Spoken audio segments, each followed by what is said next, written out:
A paz, irmãos. Amém? Eu gostaria que você fechasse os olhos. Vamos começar com uma oração. Ore a Deus para que o Espírito Santo prepare o terreno do seu coração para você receber essa palavra desta manhã.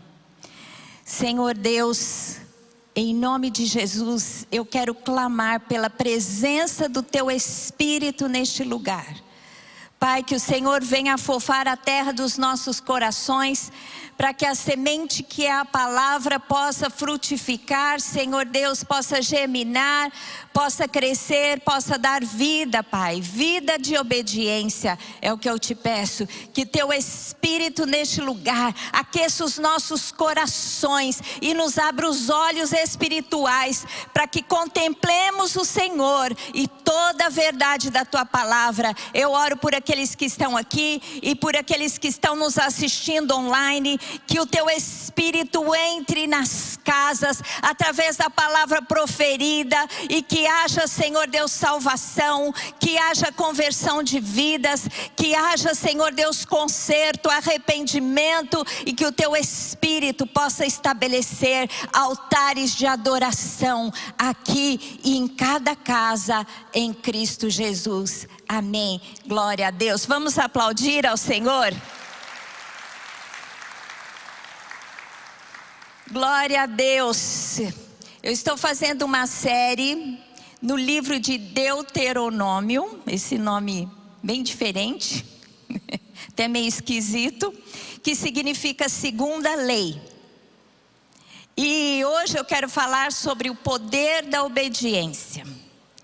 Este livro, Deuteronômio, foi escrito por Moisés, o quinto livro escrito por ele, o quinto livro da Torá.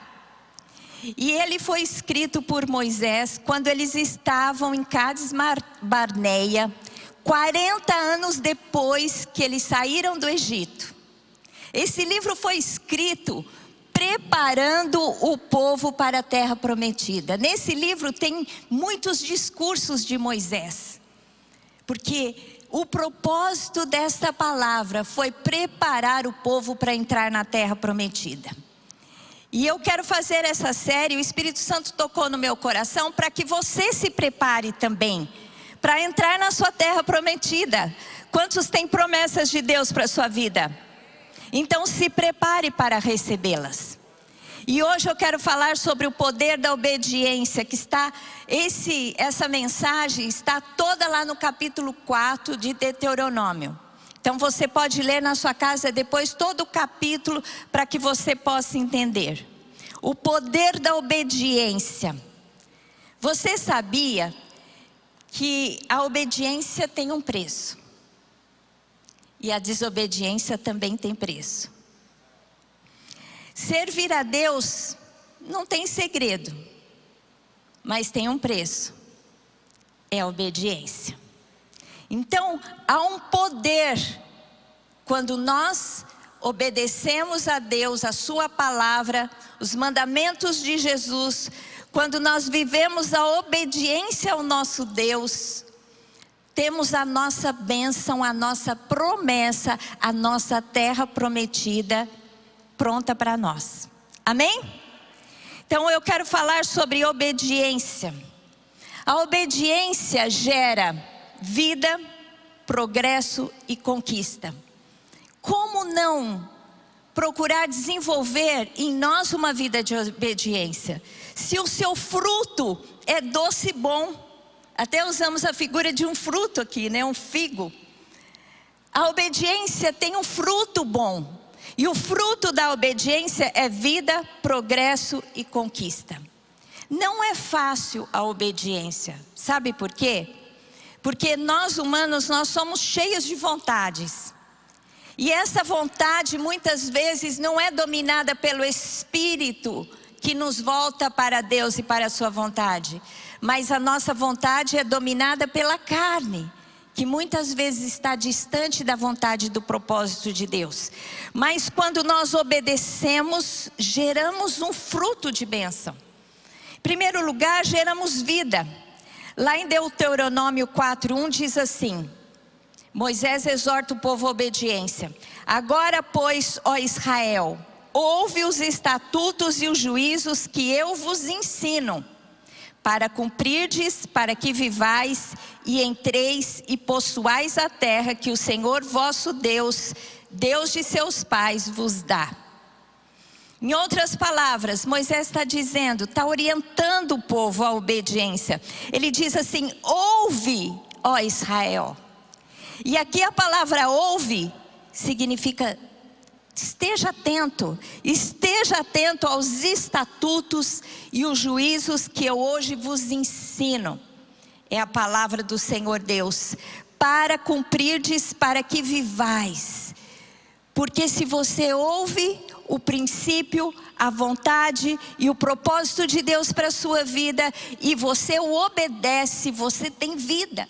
E vida abundante. Aquele que te criou sabe a melhor maneira que você deve viver, não é? Assim como um fabricante de qualquer eletrodoméstico, quando ele fabrica, ele tem um manual de instrução. E se você segue o manual de instrução, vai funcionar perfeitamente. Mas se você não aperta o botão certo, põe a tomada na voltagem certa, você pode queimar o eletrodoméstico, você pode não fazer funcionar. E assim são os princípios e estatutos de Deus. E Moisés o deu pela primeira vez ao seu povo através de Moisés. Quando Deus liberta o povo do Egito, eles vão para um monte Sinai, ou o monte Horebe, e eles ficam ali recebendo os princípios e estatutos de Deus através de Moisés. E aqui Moisés está de novo. 40 anos depois que eles saíram do Egito e receberam a lei, está de novo ele dizendo, ouve novamente os princípios, renovando ali a aliança, né, de obediência aos princípios de Deus. E ali a gente vê que nesse livro, os próximos capítulos, Moisés ele refala, né, ele fala novamente todas as leis que ele recebeu no Sinai e há algumas outras ainda instruções que Deus dá. Então ele diz assim, ouve, porque se vocês ouvirem, vocês vão viver. O fruto é vida e vida é abundante. O fruto de você entender a palavra de Deus e obedecer, gera vida abundante em nós. E aqui diz assim, para que vivas e entreis e possuais a terra. Aqui fala sobre entreis, fala sobre progresso. Vocês vão receber, vão viver o bem, o propósito, a bênção de Deus para a sua vida, e vocês vão entrar. Porque a vida cristã, segundo a vontade de Deus, ela é dinâmica. Ela não é estagnada.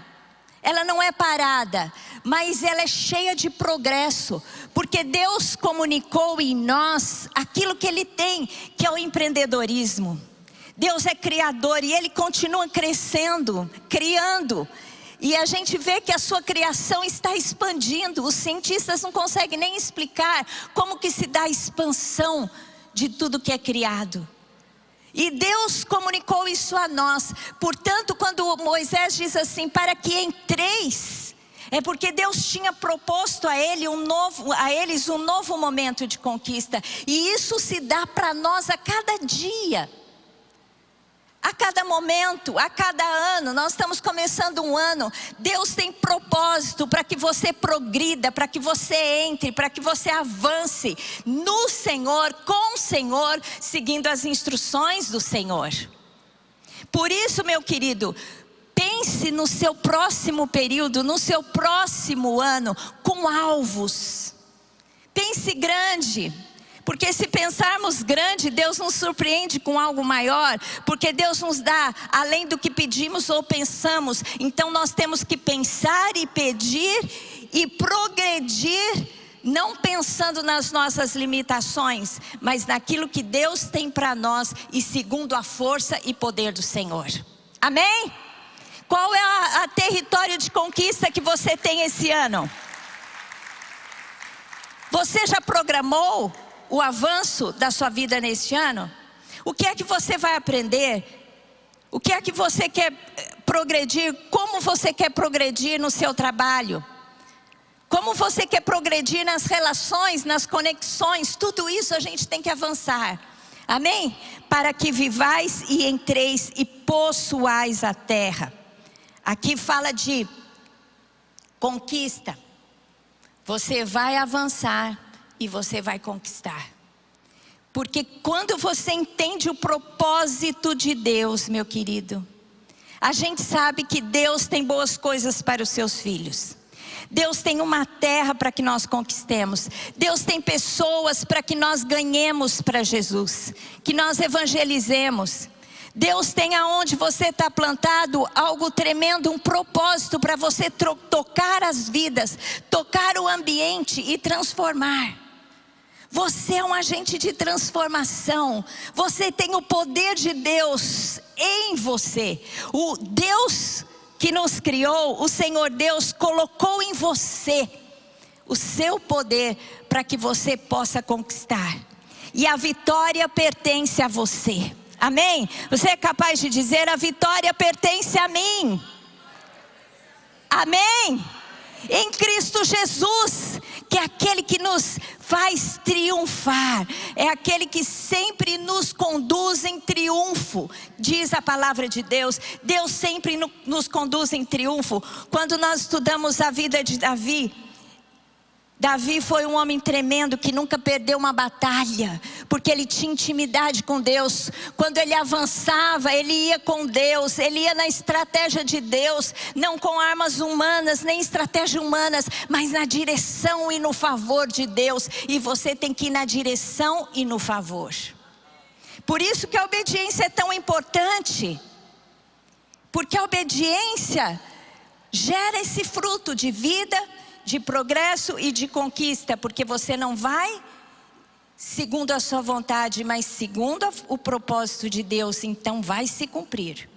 O exemplo de Jesus, Jesus foi o grande exemplo de obediência. Lá em Hebreus 5, 8, 9 diz assim: embora sendo filho, aprendeu a obediência pelas coisas que sofreu. E tendo sido aperfeiçoado, tornou-se o autor da salvação eterna para os que lhe obedecem. Aqui diz assim, que Jesus sendo filho, ele aprendeu a obediência pelo que sofreu. Gente, olha que coisa tremenda. Jesus, o Filho de Deus, teve que aprender a obediência. Imagina eu e você. Obediência é algo que nós precisamos aprender. E ele aprendeu pelo que sofreu. Sabe por que ele aprendeu pelo que sofreu? Vocês lembram quando ele estava lá no jardim do Getsêmani?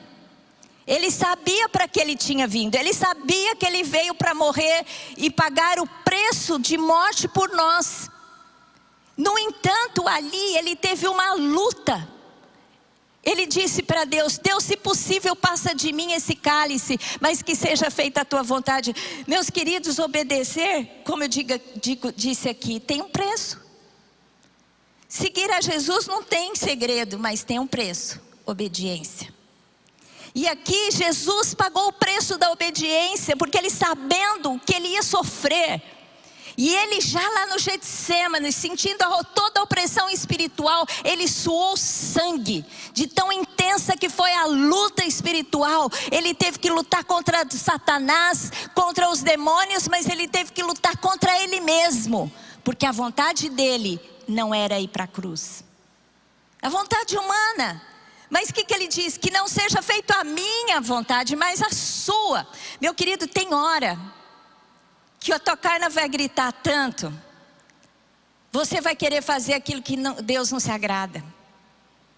Você vai querer comer que Deus não se agrada, beber, frequentar lugares que Deus não se agrada, ter relacionamentos que Deus não se agrada. E tudo isso o Espírito vai falar com você. Porque se você tem o Espírito Santo de Deus, ele vai falar com você quando você vai fazer algo que não agrada a Deus. E aí é que entra a obediência. Jesus aprendeu a obediência pelo que sofreu, porque a hora que ele estava lá na maior luta, ele sabia que ele tinha que fazer a vontade do Pai, e ele obedeceu. Então ele é o nosso grande exemplo. E ele disse assim lá em João 14:21, aquele que tem os meus mandamentos e os guarda, esse é o que me ama.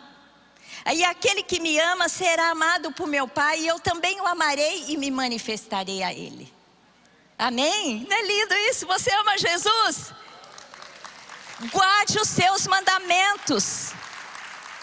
Nós temos que amar a Jesus de palavras, mas não só de palavras, mas de ações, guardando-lhes os mandamentos. Então é importante que saibamos o que é que Deus espera de nós, os mandamentos de Jesus. Jesus, ele disse assim, Jesus trouxe um novo mandamento. Jesus, o livro que ele mais citou, eu já falei aqui, é Deuteronômio. Sabia disso? O livro do Velho Testamento, que era o que eles tinham na época, que Jesus mais citou foi Deuteronômio. Sabe por quê? Porque fala das instruções de Moisés para que aquele povo obedecesse os estatutos e os mandamentos. E Jesus tinha na ponta da língua. Por isso que ele obedecia. Ele disse assim, se você me ama, você vai fazer como eu fiz. Você vai me obedecer, vai obedecer os meus mandamentos. Meu querido, você pode ser um simpatizante do Evangelho. Você pode vir aqui, sentar, ouvir, se agradar, até pegar as instruções, né? Algumas coisas que lhe for conveniente, pôr em prática. Mas ser discípulo tem que seguir o mestre. Ser discípulo tem que aprender com o mestre, assim como Moisés está dizendo aqui. Os estatutos que eu hoje vos ensino, Jesus um dia veio e nos ensinou. E se você quer ser discípulo, que significa aluno, se você quer ser aluno, você tem que aprender e obedecer às instruções do seu mestre. Amém? Mas em contrapartida, a desobediência gera disciplina de Deus, zelo de Deus e morte. Você não vai querer optar pela desobediência. Se você entender no seu espírito o resultado e o fruto que ela dá, você vai lutar com a sua carne, com a sua vontade própria, mas você não vai ceder à desobediência. Deuteronômio 4, 3 e 4 diz assim: os vossos olhos viram que o Senhor fez por causa de Baal Peor. Pois a todo homem que seguiu a Baal Peor, o Senhor vosso Deus consumiu do vosso meio. Porém vós que permaneceis fiéis ao Senhor vosso Deus, todos hoje estáis vivos. Teve um momento na trajetória do povo de Israel no deserto, que eles pararam na cidade de Sitim e armaram as suas tendas ali. E os homens começaram a ser contaminados pelas mulheres moabitas. E foram atrás delas e começaram a adorar Baal Peor, que era um deus daqueles povos. E todo homem que seguiu Baal Peor, que diz aqui, o Senhor vosso Deus consumiu do vosso meio. Todos que adoraram foram mortos enforcados.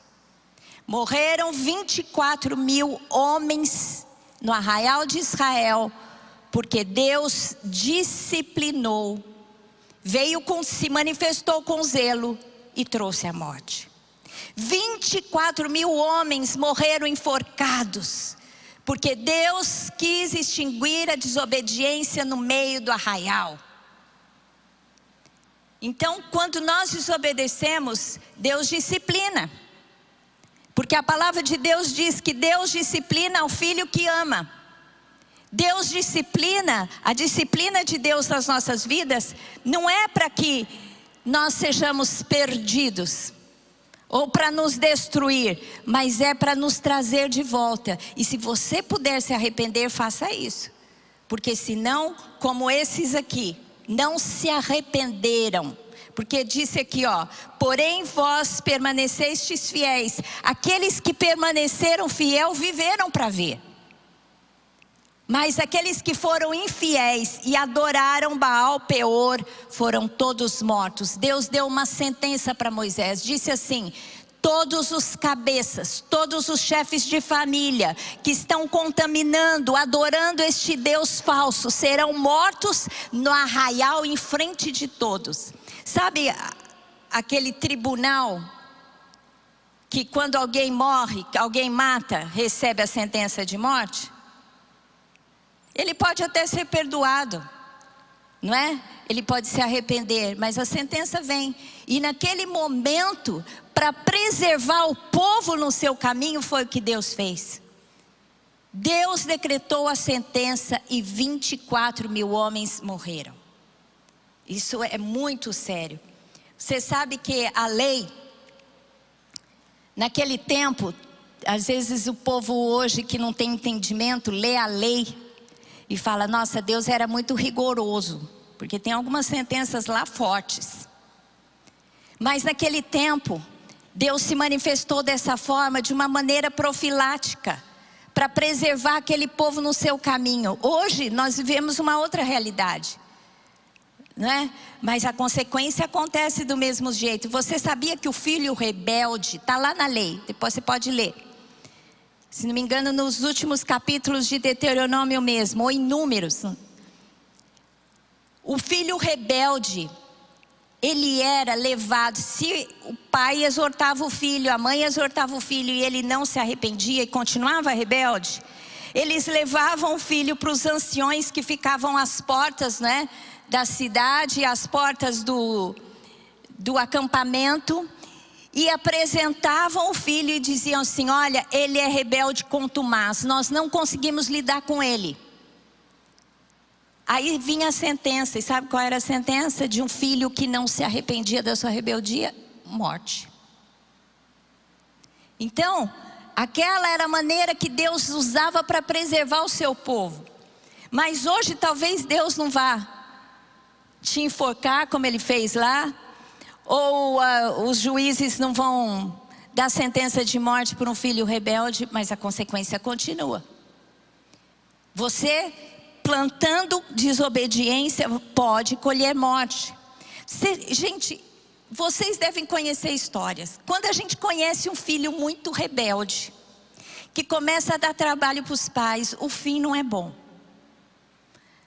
Você vai ver, morre precocemente, porque se envolve em que não deveria. Contrai doenças, porque perde a proteção da obediência, mas fica à mercê do infortúnio e dos ataques de Satanás na sua vida. Por isso que tem consequências ruins. Deuteronômio 4:24 diz assim, porque o Senhor teu Deus é fogo que consome, é Deus zeloso. Gente, eu falei aqui que consequência da desobediência é disciplina, zelo e morte. O que é zelo? Essa palavra zelo aqui significa ciúme. Deus é ciumento. Se você ama a Deus e declara que Deus é seu Senhor e Jesus Cristo é o seu Senhor, Ele não abre mão para ninguém. Sabe um marido ciumento, a esposa ciumenta que não quer que ele tenha outras esposas, nem adultere, nem tenha outras mulheres e vice-versa? Deus é um Deus zeloso, Ele é ciumento. Se você o declara como seu Deus, é a Ele que você tem que servir e obedecer-lhe os seus mandamentos. Porque Ele é um Deus zeloso, é fogo que consome. Às vezes a gente fala muito sobre o amor de Deus, Deus é amor, é a fonte de amor. E nós somos conhecidos se nós amarmos a Deus, mas o zelo de Deus não exclui o seu amor. Muito pelo contrário, Ele é zeloso porque Ele ama. Ele tem ciúme de nós, Ele não vai abrir mão de você. Amém? Então quando você estiver desobedecendo, Deus vai ter estratégias para te trazer de volta, porque Ele é um Deus zeloso. Zela por você, Ele quer você de volta para Ele. Amém? Vocês lembram da história de Jonas? O profeta rebelde? Deus falou para Jonatas, Jonatas, vai para Nínive, que você vai lá, vai ter uma mensagem minha para aquele povo e o povo vai se converter. Jonatas como tinha os ninivitas como um povo inimigo, ele desobedeceu. Em vez dele ir para Nínive, ele foi para a direção contrária. Mas Deus é um Deus zeloso, não queria perder o profeta. O que Deus fez? Botou o profeta dentro da boca de um peixe, até que ele se arrependesse e entendesse o propósito. Aí Deus fez o peixe cuspir ele no porto certo. Ele não quis ir para o porto certo, mas Deus, pela sua misericórdia, tratou com ele até que ele estivesse pronto a dizer: Senhor, eu aceito a tua vontade, me manda para o porto certo. Então, meu querido, escolha o porto certo. E quando Deus disser para você, vai nessa direção, não vai em caminho oposto, porque Deus vai fazer você retornar. O exemplo de Davi, chamado homem segundo o coração de Deus. Mas Davi, em uma área, ele foi rebelde. Ele sabia que ele não deveria adulterar, ou seja, ter uma mulher que não era mulher dele. No entanto, teve um momento que ele foi tentado. Vocês conhecem a história. Ele estava lá no palácio, na época de guerra, todos os homens saíram para a guerra, e ele, que devia ter saído para a guerra, não saiu, ficou lá, cabeça vazia, né, oficina do diabo. Ficou lá passeando no seu palácio, e a hora que ele estava passeando na sacada, olhou e a vizinha, uma mulher linda, estava se banhando, e ele viu aquela mulher nua, se atraiu por ela, a chamou, né, para o palácio, a possuiu. Ela era casada e ela engravida. E quando ela engravida, aí o problema fica gravíssimo, porque como que ela ia justificar aquela gravidez se o marido dela estava na guerra? E ela, se descoberta grávida de um homem que não era o marido, a lei dizia que ela tinha que ser morta por apedrejamento. Então Davi, e ele também, caso fosse descoberto. Então o que acontece? Ele engendra um plano. Ele traz Urias, o marido de Betsaba. Betsaba? É. E fala para ele, vai deitar com a sua mulher. Urias era tão caxias que quis ficar com os soldados dele ao relento e não foi dormir com a mulher. Aí o que Davi falou? Não teve jeito, vou ter que matar Urias. Tramou, não é, com um dos seus generais, falou assim: você vai pôr Urias na frente de batalha e deixar ele desprotegido. E foi o que ele fez. Urias morreu. Davi casa com Betsaba. E aí o que acontece? Deus leva o profeta lá e fala assim: olha o que você fez. Você pecou contra o Senhor. O que aconteceu? Ele começou a chorar e se arrependeu. E quando ela tem o filho começa a ficar doente e ele chora, jejua, chora diante de Deus, e Deus leva a criança, morre a criança. E aí ele, arrependido diante de Deus, o que acontece?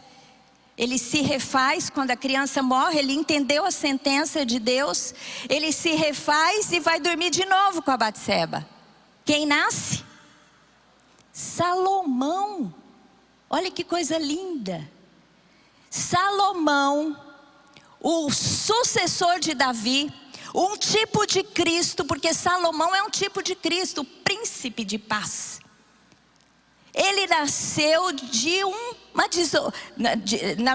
de um resgate de uma desobediência. Davi desobedeceu e pagou a sentença. O seu filho, fruto daquele adultério, morreu. No entanto, quando ele se arrependeu da maneira que tinha que se arrepender, com saco e cinzas, com choro, com arrependimento, o que Deus fez? Deus restaura a história de Davi. Gente, isso não é lindo? Você pensar que foi dessa mulher, deste relacionamento, que começou tudo errado. Deus fala: vai ser deste relacionamento que virá o sucessor de Davi.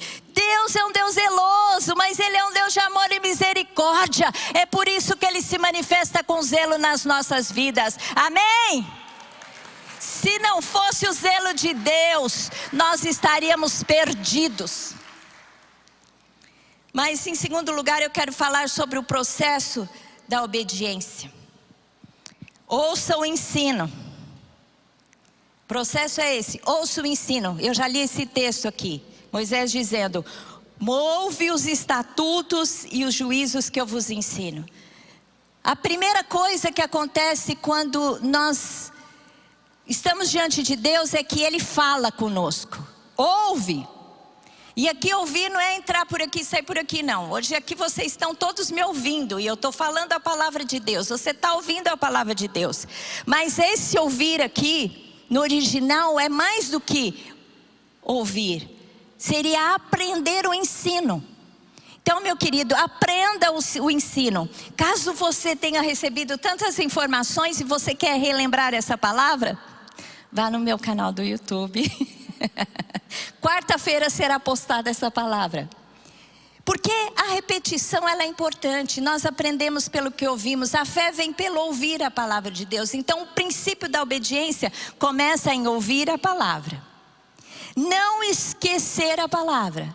Porque você pode ouvir aqui e na segunda-feira esquecer. Por isso que tem uma máxima, né? Uma frase que diz assim, que nós somos a igreja da segunda-feira. Por quê? Porque aqui você é treinado. Quando você está aqui no domingo, o que você está recebendo aqui é treinamento. Mas você vai ser igreja, vai ser discípulo de Jesus amanhã.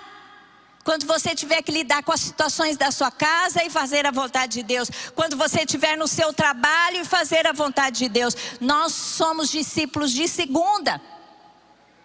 Porque o domingo é treinamento e segunda é ação. Então não se esqueça. Deuteronômio 4:9 diz assim: então somente guarda-te a ti mesmo e guarda bem a tua alma, que não te esqueças. Diga assim: não posso esquecer. Sabe aquela coisa da gente amarrar?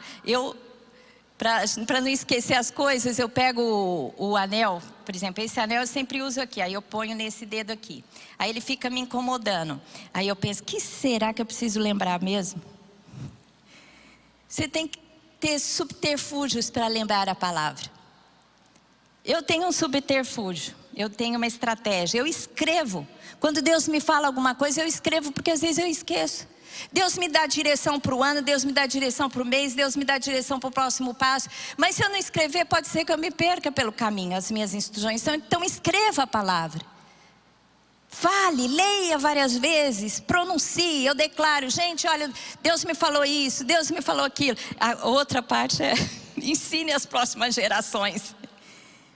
Aqui diz assim, Deuteronômio 9:10, não te esqueças no dia em que estiveste perante o Senhor teu Deus em Horebe, lá no Sinai, quando o Senhor me disse, reúne este povo e os farei ouvir as minhas palavras, a fim de que aprenda a temer-me todos os dias que na terra viver, e as ensinará a seus filhos. Deus é um Deus de gerações. Quando Deus dá os 10 mandamentos, Ele diz assim, que nós devemos adorar ao Senhor, porque se formos fiéis ao Senhor, o Senhor visitará até 1000 gerações daqueles que o adoram. Então, meu querido, Deus é um Deus de gerações. Quando você aprender, você tem que passar para os seus filhos, passar para os seus netos, aos filhos e filhos dos filhos. Então agora eu já ensinei minha filha. Ainda de vez em quando tenho que voltar e dar alguns conselhos. Mas eu já formei a minha filha. Agora eu estou ajudando a formar os meus netos na palavra. Glória a Deus. Gente, eu sou um fruto de bênção. Onde o evangelho chegou a gerações. Eu sou de gerações, por parte de mãe, de uma família cristã evangélica. Eu tenho inúmeros pastores na minha família. E quando a Érica nasceu, né, eu ministrei, ela vai ter a minha herança, a nossa herança sacerdotal. E quando ela foi casar com Ramon, eu sempre orei para que Deus desse a ela um marido pastor. Eu queria que ela estivesse no ministério, exercesse o sacerdócio, porque eu creio que o sacerdócio não é para pessoas, mas é para famílias. Então eu queria que ela fosse pastora e casasse com um pastor. De repente ela casa com Ramon, um empresário. Eu falei, alguma coisa errada tem aí. Até que Deus o chama e hoje ele é pastor. Gente, porque Deus é um Deus de gerações. Você talvez não seja um sacerdote, um pastor, mas você tem que formar seus filhos na fé. Onde estão seus filhos? Seus filhos estão aqui do teu lado. Se eles não tiverem, a responsabilidade é de vocês. Ou vocês não ensinaram direito, ou ensinaram direito, mas eles estão no descaminho. Então a sua obrigação é orar e gemer diante do Senhor até que eles voltem. Amém? Porque tem aqueles, né? Tem uma promessa de Deus. Se você tem um filho que está fora do caminho do Senhor, você tem que pegar uma promessa que diz assim: ensina a criança no caminho que deve andar, e quando for velho não se desviará dele. Tem um evangelismo que tem 100% de colheita. É você evangelizar crianças. É você evangelizar os seus filhos. Isso é 100% de colheita. Então, meu querido, a gente retém. O processo da obediência é: ouça, relembre a palavra, relembre o que Deus fez e ensine a próxima geração. A gente sabe que quem é professor aprende mais do que qualquer outro, porque tem que saber bem a matéria. Você vai ser o melhor crente se você entender que você tem que ser exemplo para os seus filhos. Porque se você ensina para o seu filho não mentir, você ficar mentindo no telefone para dar desculpa, ele vai saber que você é falso. Então, meu querido, professor, não é? Está aqui uma professora. Você aprende mais quando você é um professor, porque você tem que ensinar e tem que ser exemplo. E assim deve acontecer conosco também. Amém? Terceiro lugar, Deus nos dá a oportunidade de retornar à obediência. Caso você tenha saído num descaminho de desobediência, há um retorno para a obediência. Reconheça o erro. Em Deuteronômio 4, 30, 31 diz assim: quando estiverdes em angústia, consequência dos seus erros e da sua desobediência, e todas as coisas te sobrevierem nos últimos dias, e te voltares para o Senhor teu Deus, e te atenderes a voz, então o Senhor teu Deus não te desamparará, porquanto é Deus misericordioso, nem te destruirá, nem se esquecerá da aliança que jurou a teus pais. Amém? Retorne, se arrependa. Deus, Ele vai ser com você, Ele não vai te desamparar. A palavra de Deus diz que Deus é fiel e justo para nos perdoar os pecados e nos purificar de toda injustiça. Glória a Deus! Nós temos retorno a este caminho de obediência, retorno à palavra. Busque a Deus. Reconheça o seu erro, busque a Deus. No mesmo capítulo, Deuteronômio 4, 29. Vocês veem que todos os textos que eu estou citando aqui estão no mesmo capítulo. Olha quanta profundidade num capítulo só. Deuteronômio 4, 29 diz assim: de lá buscarás o Senhor teu Deus e o acharás, quando buscardes de todo o coração e de toda a tua alma. Meu querido, quando você retornar para Deus e buscar de todo o coração, você o encontra, porque Ele está à disposição, à nossa disposição. Amém? Busque a Deus, guarde os mandamentos de Deus, retome.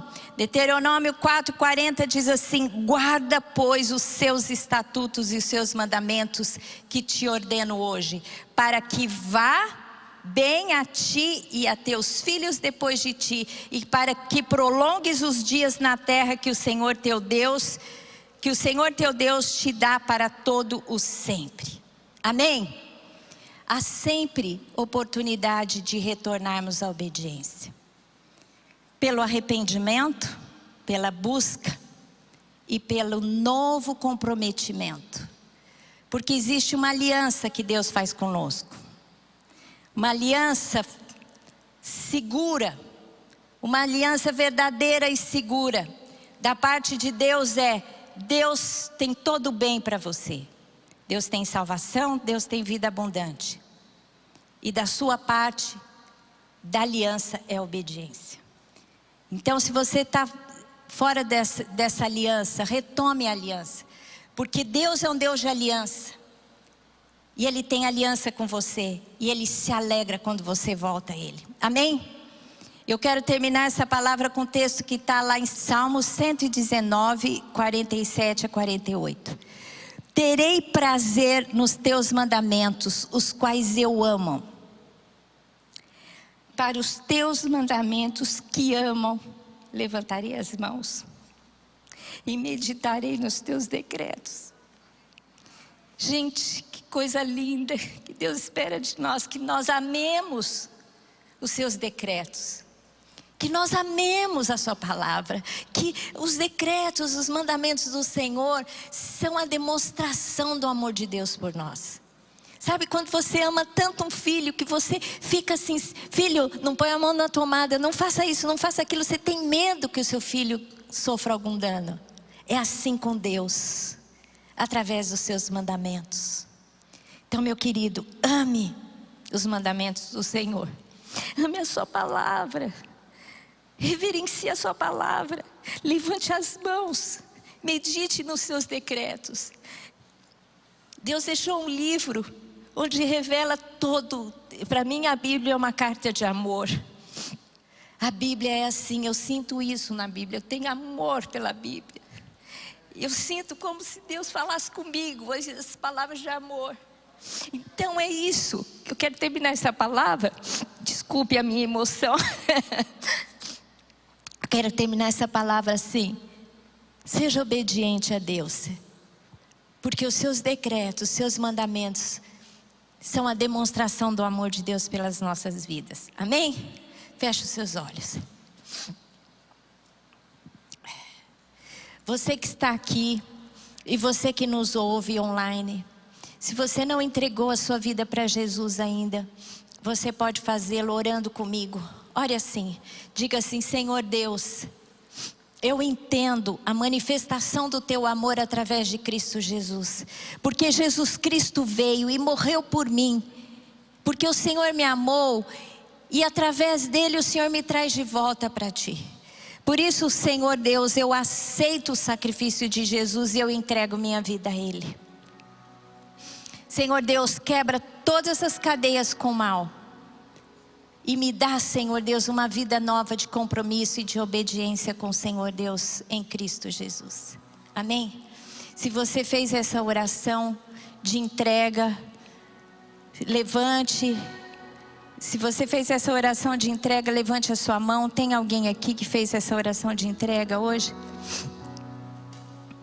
Não temos ninguém aqui. Se você está online e você fez essa oração de entrega pela primeira vez, você, por favor, acione o QR Code, porque tem instruções aí. Nós queremos conhecer vocês. Você que aceitou a Jesus e abençoar a sua vida com instrução, com cuidado, com oração, tá bom? E eu gostaria que você levantasse agora, nós vamos orar.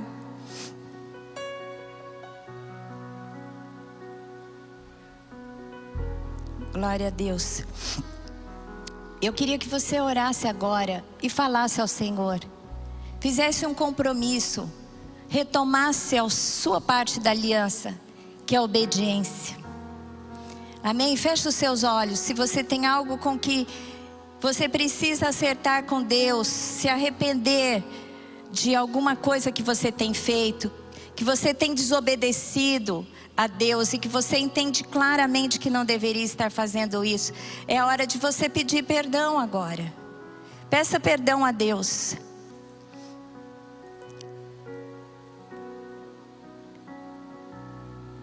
Senhor Deus, em nome de Jesus, a tua palavra diz que o Senhor é fiel e justo para nos perdoar os pecados e nos purificar de toda injustiça. Por isso agora, Senhor, que o teu perdão e a tua misericórdia alcance a todos nós.